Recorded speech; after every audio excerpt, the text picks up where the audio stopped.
Welcome r/Prorevenge. Me and Karen, a love story. Just kidding. Karen is a total bitch, but buckle up, because here is my novel. My husband and I are in our late 30s and chilled free. Some people on chilled free said I should post here too, so enjoy the saga. My husband and I had been saving up for almost a decade to move to a tropical paradise. About 2 years ago, we bit the bullet and moved to our dream location. Housing here is super expensive, like Hawaii prices, so all we could afford was half of a duplex. It is beautiful and on the water with places for our boat. Unfortunately, Karen, Billy Bob, the boyfriend, and her 3 gremlins live in the other unit.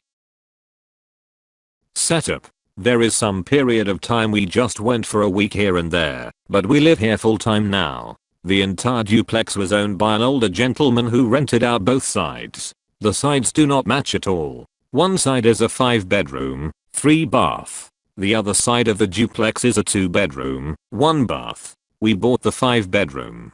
On our side of the property, we have 90% of the backyard, a gazebo, and dockage, about 150 feet, since it is on a corner. The other side has a small backyard, patio, and maybe 15 feet of dockage. The rental leases say the renters are entitled to their specific backyards, but there were no fences or anything, so all the renters shared the entire backyard. After we bought the house, Karen immediately tried to throw her weight around that they expected to continue with that privilege point. I told her, if she asked politely, we would try to accommodate her. She thought this meant she could use our backyard whenever she wanted. Party incident. One day my husband and I are enjoying some drinks outside when a delivery truck shows to set up a giant blow-up thing in our backyard. I asked Karen WTF she thought she was doing, and she said it was her kid's birthday. Then she had the gall to say it was a family and friends only event, so we had to stay inside our house. Not wanting to be a total asshole and ruin some little girl's birthday, I told Karen after this, she had no access to our backyard, period. Karen shrugged and kept setting up for the party.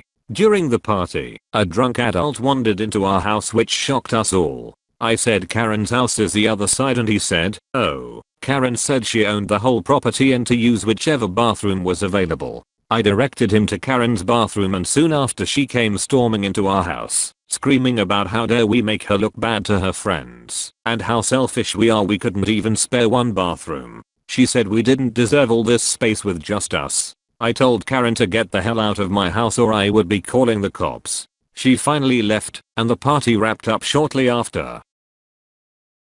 Backyard remodel. After the party incident, we decided we needed to clearly define the backyard and build a fence. While we were spending the money, we decided to update the patio, put in a fire pit, and an outdoor kitchen. While the contractor was on site, naughty Karen had to come investigate. Since the fence would be the last thing built, I was vague and just stuck to telling her about the patio update. You could see her face light up, because of course in her mind, what's ours is hers. When the workers started on the fence, Karen came out screaming for the work to stop. I went outside and told the workers to keep working and told Karen to butt out. Of course in true Karen fashion, she called the cops. What happened next was hilarity on my part. After explaining to the cop that we were building a fence on our property and the landlord, of which Karen was not, knew about it. When the cop gave Karen a stern lecture, I thought her head was going to explode. She went back into her house and slammed the sliding door so hard it sounded like something cracked.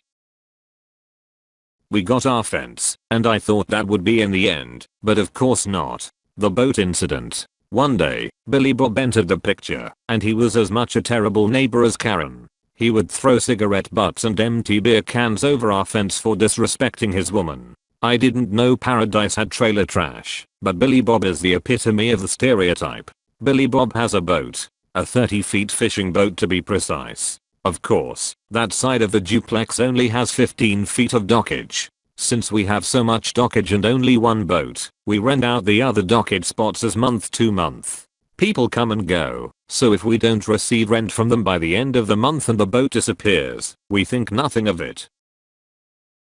We had a renter who tied up their boat on the property line, but Billy Bob wanted to park his boat and needed that space. Karen and Billy I Bob posed as us. We were out of town, told the renters to be gone at the end of the month, and then parked Billy Bob's boat on the dockage. I only found out about it weeks later because the renter left a nasty review on the rental site we use. They said we were rude and went back on the verbal agreement to let them stay for 3 more months. I was like, what the is all this? After a phone call, I quickly put 2 and 2 together. I called the cops who told Karen and Billy Bob they need to move their boat or it would be towed, the equivalent of it anyway. Karen and Billy Bob started screaming the boat is fully on their property. It isn't. Then changed to no one can own the water. True, but a seawall is deeded. That we are liars. And at some point Billy Bob punched a cop and went to jail. I felt bad for the cops, so took them all snacks the next day with a note apologizing for neighbor drama. I ended up winning my small claims suit against them for lost rental income, but of course haven't seen a dime. I eventually convinced the dockage renters to come back and gave them a few months free as compensation. Final revenge. If you've made it this far, congratulations. Get ready for a juicy justice boner. So with the collapsing market, we were trying to figure out what to do with our savings when a perfect opportunity opened up.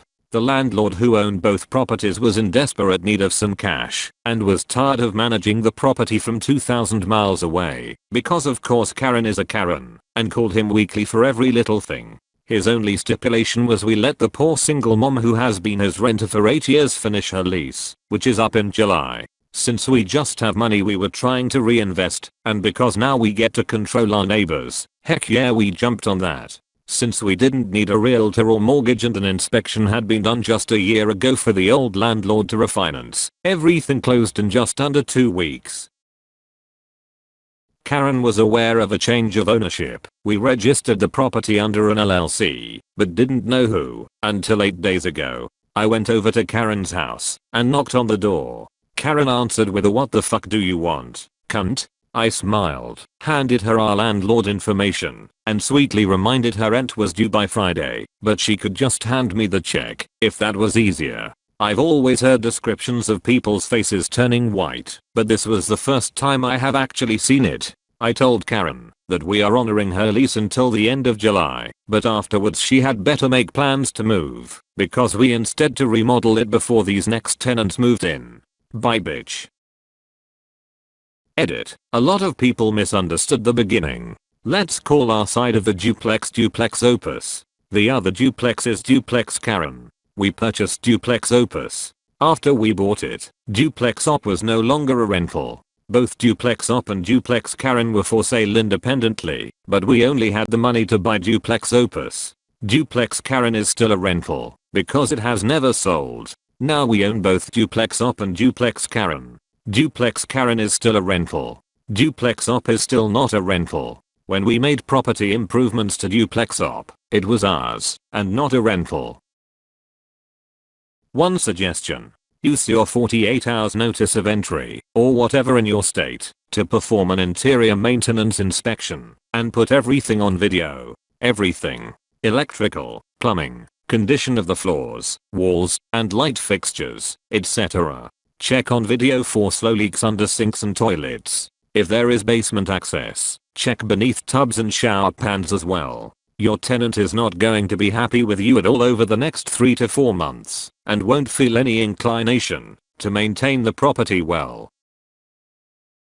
You need photos from when you took over the lease as well, that is, now. Depending on the location, that might be the point any damage is accounted from. If you can't prove the state of the property when you bought it, you can't say if any damage at the end of the lease was there or not, so they may be able to get all their deposit back, even if they completely trash the place. Get in there ASAP. You probably need to give 48 hours notice, but check the laws for your area, and photograph and document absolutely everything you can. Remember to check things like under sinks, inside any appliances, seals, filters etc. Cupboards beside bathrooms, looking for leaks, etc.